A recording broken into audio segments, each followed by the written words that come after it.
Hello Alan Class fans, hello mystery fans, hello suspense fans, hello creepy worlds fans. Welcome to another episode, which I am once more doing in the, shall we call it the late winter house today. I am once again crouching over the very hot fire because I am feeling the cold today. No good for me, I need the spring to come ASAP. But for today, nah, it's not doing it for me. It's so cold, rainy and drizzly, and I'm not feeling the love of the British weather today. So, on that little note, and also without further ado, let me show you some more beautiful early Alan Glass comics. And I'm starting with Creepy Worlds number 10, which is another beautiful cover. Look at that, trying to get the glare of the Mylar well out of the way so it doesn't spoil it too much for you. Look at the detail in the art. Just beautiful.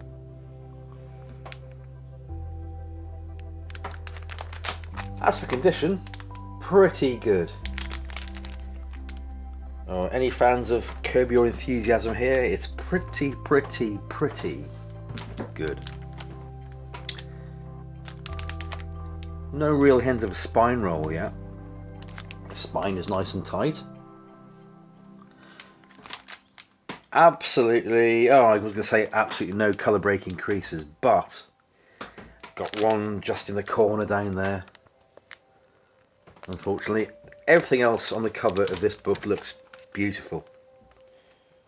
This has been stored very nicely for a long time.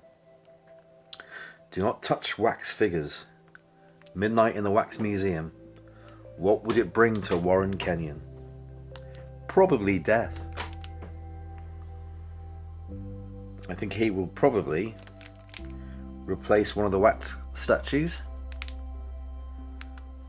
And he will definitely take their place while the wax statue lives a normal life. Love it. Absolutely love it. I'm really blown away by the look of this issue. Really nice. So moving on to, if I can put this somewhere safely. Moving on to Creepy Worlds number 12. There's a story behind this one, in that the cover was a replacement for the original cover, which was deemed too scary for the kids at the time. So they redrew it.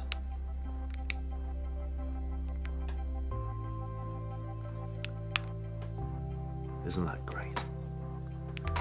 If I can manage to find an image, I'm pretty sure I put a JPEG of it in my hard drive somewhere. I'll try and do it as a comparison right here.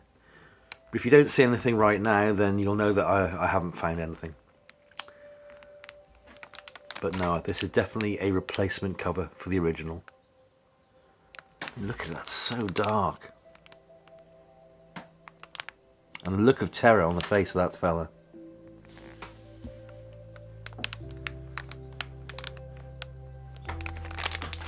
Beautiful.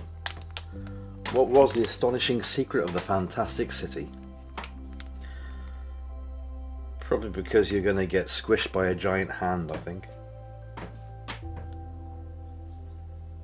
I'm sorry if you're hearing all creaks and cracks everywhere. I'm sitting on a wooden seat, being burned alive by this fire, which I'm just going to turn down a little bit.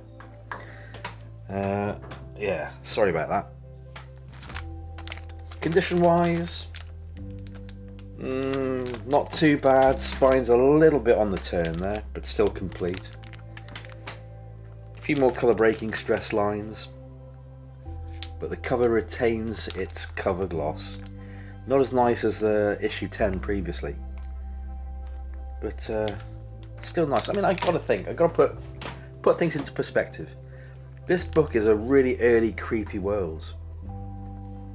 It stood the test of time, condition-wise. So it's not like it's a modern book I picked up a few years back.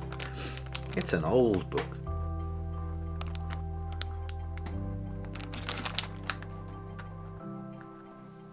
Very nice. Which reminds me, I need to pick up Creepy Worlds 11 at some point. Moving on, we're moving away from Creepy Worlds, and I'm going to show you another early Alan Class. I don't feel this title gets as much love as the other Alan Class titles, to be honest, but very nice, in my opinion. I think the Astounding Stories run, they weren't lackluster covers, they just didn't hit you as hard as the rest of the line, but still very nice. I like them anyway. So may I present to you Astounding Stories number 1.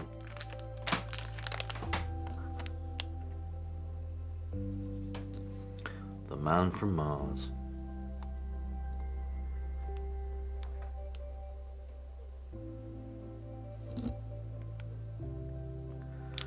I like that a lot. I think the cover was reprinted again in a later issue. Definitely once, might have been twice. In this bottle, the secret way to live again. It's a great issue cover. It's a great issue and it's a great cover. I mean, it's a number 1. I'm just looking at the condition of it now. It's really nice again, you know. The spine is square, nothing faded, as you can see there.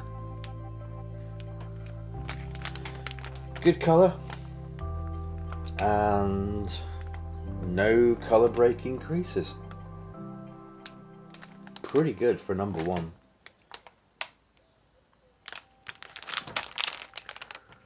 Pretty good.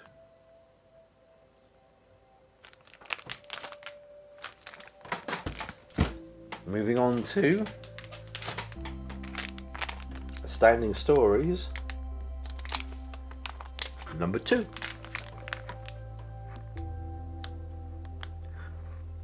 Art by Steve Ditko. The Escape. The Scar.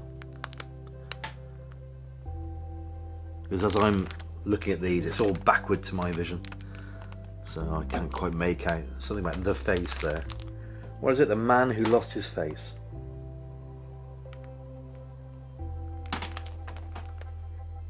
Maybe these books are in, you know, really good condition, because as I mentioned earlier, the Astounding Stories run didn't get as much love, I don't think. But you know, if you see this on a newsstand, you're going to buy it, aren't you? Way back when.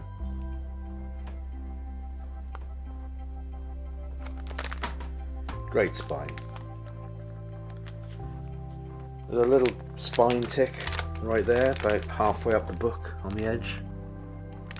Another very small one there. But hey, it's a number 2. Moving on to, my goodness, the last one of today, the 5th issue. This is Astounding Stories. Can you guess what the issue number is? Astounding Stories number 3.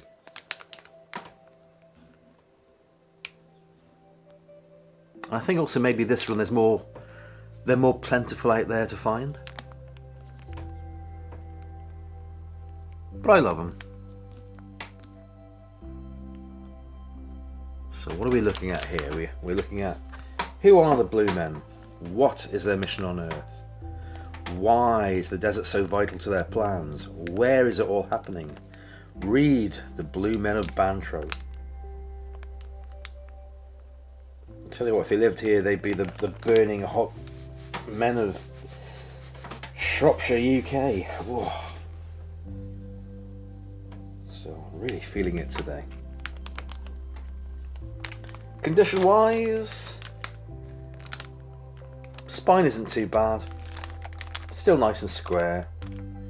There's a tick there that does it no favours, a bit of a a gentle tear, shall we say. Yeah, one colour breaking crease. You see, those are the things that matter to me when I look at the condition of a book. A, if the book has creases that do break the colour, to me that's a defect, a bad defect. And whether the spine or other parts of the book are torn in any way. So that's the two things: colour breaking creases and ticks and tears. And apart from that, the cover's retained its lustre. Colours are nice and deep. Good book. So I shall end it right there, folks. What's been going on in my world this week? Not much really. Work seems to be picking up ever so slightly as we're moving forward through January, which is a good sign. Yeah, apart from that, really not much. I'm just moving forward with life and things. So it's got to be good, isn't it? Everybody stay safe. I love each and every one of you. Thank you for subscribing to the channel and commenting. As you know, I always love reading your comments, and I answer them as quickly as I can. Sometimes it's within hours, sometimes it might be within a day or so, depending on what I've got going on at the time.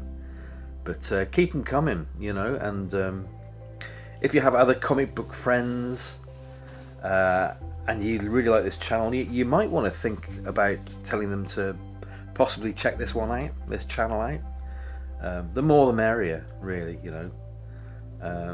I am unfortunately not driven like some of my comic channel friends are, and you know, fair play to them, but I'm not.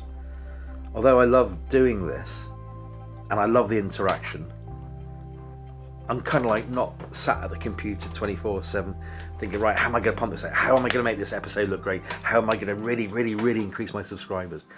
I'm kind of not built like that. I'm just hoping people like the content and will just come to the channel, which is obviously why it's taken so long to build it up still. But I do believe my channel is fairly unique, and it's got to be a positive, right? Anyhow, everyone stay safe, and I'll see you at some point over the next weekend. Bye for now.